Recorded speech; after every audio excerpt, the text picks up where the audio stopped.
Hey there friends, welcome back to another Legally Armed America video. I'm of course Paul Glasgow here, the one and only truth pimp, dealing you a vulgar display of logic and reason on a daily basis. And today we're going to take a deep dive into history. Today is June 19th, better known by liberals as Juneteenth. Kind of a guilt holiday that they created for all the things that they've done. They won't say this openly, but it's clearly a guilt holiday for all the transgressions against black people and minorities in general that Democrats have heaved upon them over the years. I'll give you a quick demonstration, and I want you to keep in the back of your mind the funny, hilarious, and often repeated lie that the parties switched ideology somewhere along the line. I don't know what year it was, but you know you're getting close and that you're making somebody feel guilty whenever they tell you, yeah, we know people who identified as us did all that bad, nasty stuff. But oh, by the way, that's not us anymore. We changed. That was y'all. Y'all went by that name back then, and we went by your name back then. We just swapped names at some point, which meant we swapped ideologies. That never happened. The Democrats have been Democrats all along, and Republicans have been Republicans all along. Now, my little disclaimer is, scumbags on both sides, good people on both sides. But make no mistake, the Democrats are responsible for trying to keep black people down as long as they possibly could, and Juneteenth is a product of that. Juneteenth is cover for all the bad stuff they've done and continue to do. It's not by mistake that all the black-run communities, Democrat-run communities that have all these black-on-black crime and all these poor people and all these programs that fail because the money goes into somebody else's pocket, it's not a mistake that none of that ever fixes anything. It's not a mistake that every single time they go to Congress, they ask for more money, they get it in the name of poor black people or poor minorities, and then nothing ever changes. I mean, honestly, what's ever changed with all the money being funneled into all these blue communities? Nothing. I mean, a few of those people got rich. They live in really nice homes. They moved into the nice neighborhoods that you people can't live in, right? They ain't letting you in those gated communities. That's the only thing that's changed, is the zip code of some of the people who receive that money. The rest of y'all in the same place. There's generations of people in the same Democrat-run areas in all these places. But let me give you a little bit of that history lesson and keep in the back of your mind that the parties never change. This is the same old tried and true blue after year Democrat Party. 1865, the 13th Amendment abolished slavery. 100% of Republicans in Congress voted for it. 23% of Democrats voted for it. Yeah, that's the beginning of we changed parties somewhere along the line, while nobody can produce that particular date whenever we swapped parties. 1868, the 14th Amendment gave citizenship to all freed slaves. 95% of Republicans voted for it. Oh no! 5% of those Republicans were racist.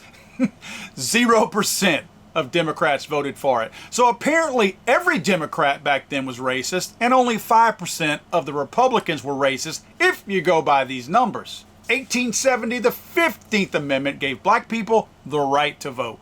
100% of Republicans voted for it. 0% of Democrats voted for it. I'm going to be honest with you guys. If somebody, I don't mean just rhetoric, I'm talking about somebody, can provide me proof of that exact year, the date, when the Republicans and Democrats changed, because clearly this is pretty overwhelming. I mean, obviously, somebody would have had to agree to something. Hey, Republican, I'll take your name and you take our name. We'll keep our same ideology. We'll just swap names and go on about our business. That ought to really screw things up. Yeah, supply me with actual information that proves that there was a distinct point in time where the parties swapped names and kept their beliefs. And I will give you 5 minutes on here. I won't interrupt you. I won't say a thing. I will give you 5 minutes to explain how that happened in as great a detail as you want to go into in that 5 minutes. I'll give you 5 minutes, and then I will tell you everything that you said is a lie and prove to you how it was a lie. So I'm going to give you the chance to prove that these parties switched.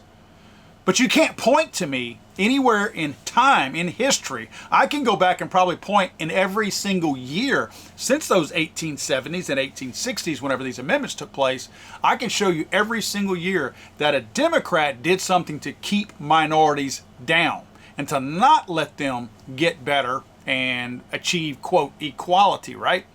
So again, that's why we have Juneteenth, because it's a guilt holiday from the Democrats. Now, I want to point out some other stuff that the Democrats have done, more specifically the wokeness over the last several years, right? You know, I grew up with some great brands out there. I remember eating at Sambo's Pancake House the most awesome pancakes in the entire world. Fluffy, really good. If you're from the Lake Charles area, you'll remember it was on Ryan Street. I believe where, is it Cancun's Mexican restaurant is now? That's how old that building is. I believe that's where Sambo's was.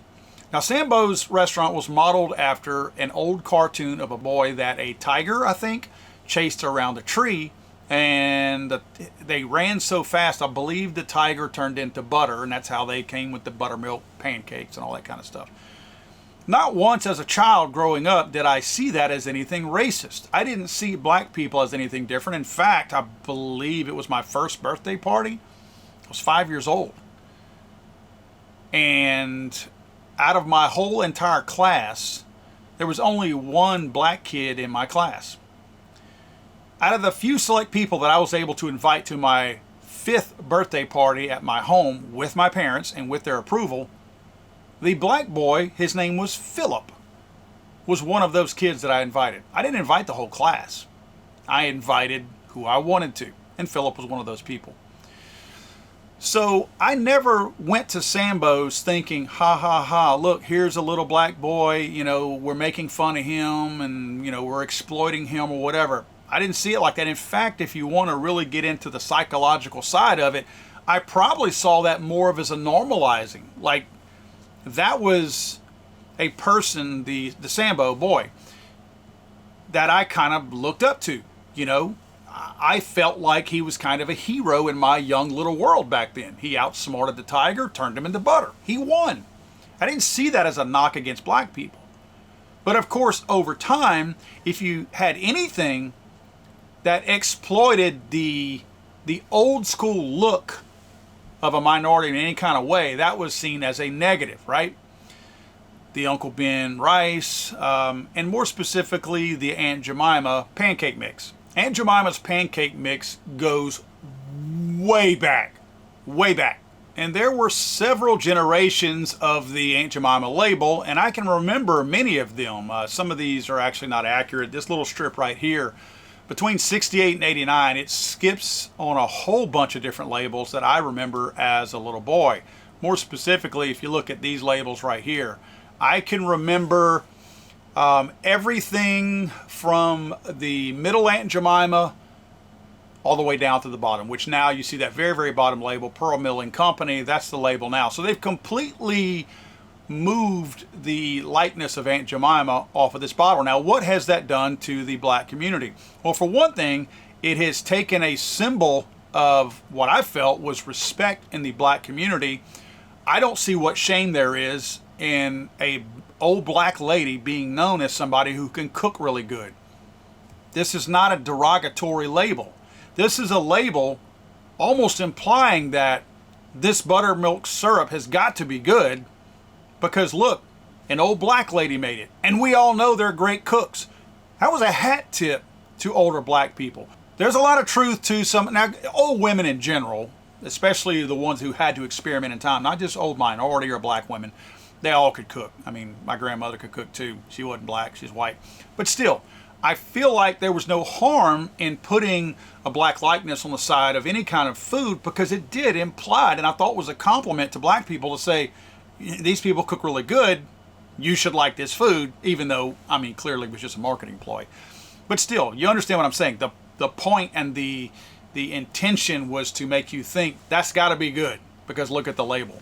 But after the liberals' big giant move their little virtue signaling to have Aunt Jemima removed from the side of the Quaker Oats bottle in 2020, it was rebranded as, of course, Pearl Milling Company in 2021.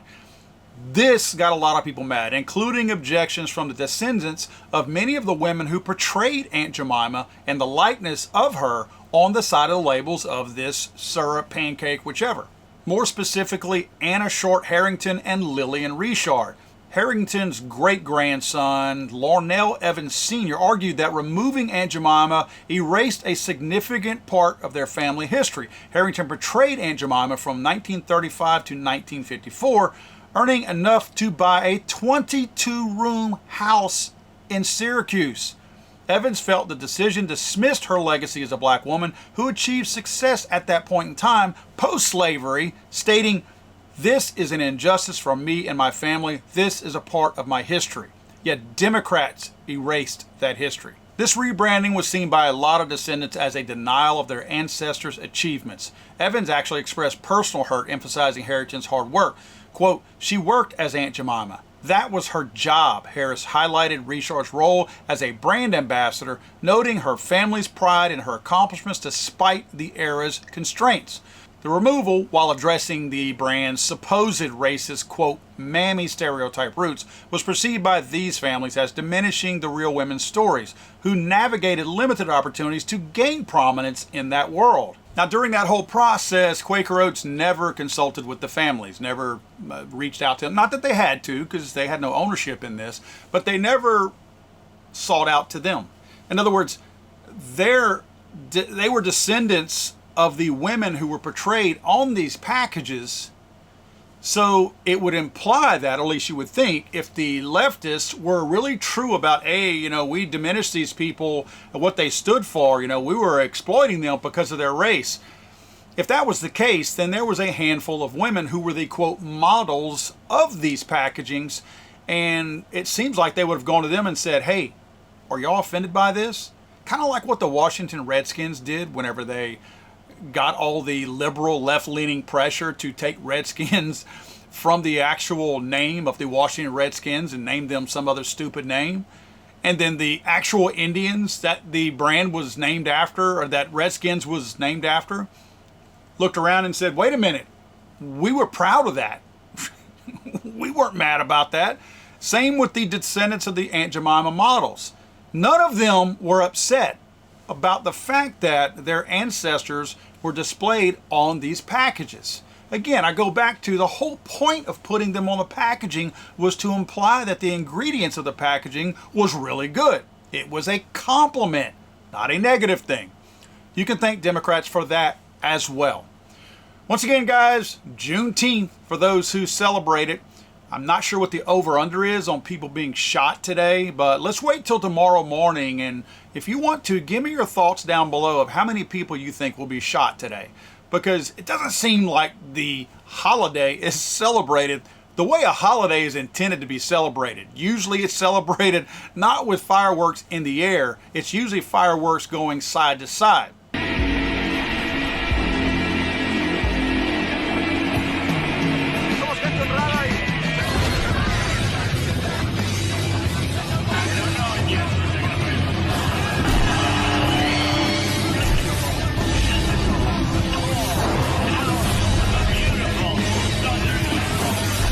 I'm sorry, I thought this was America.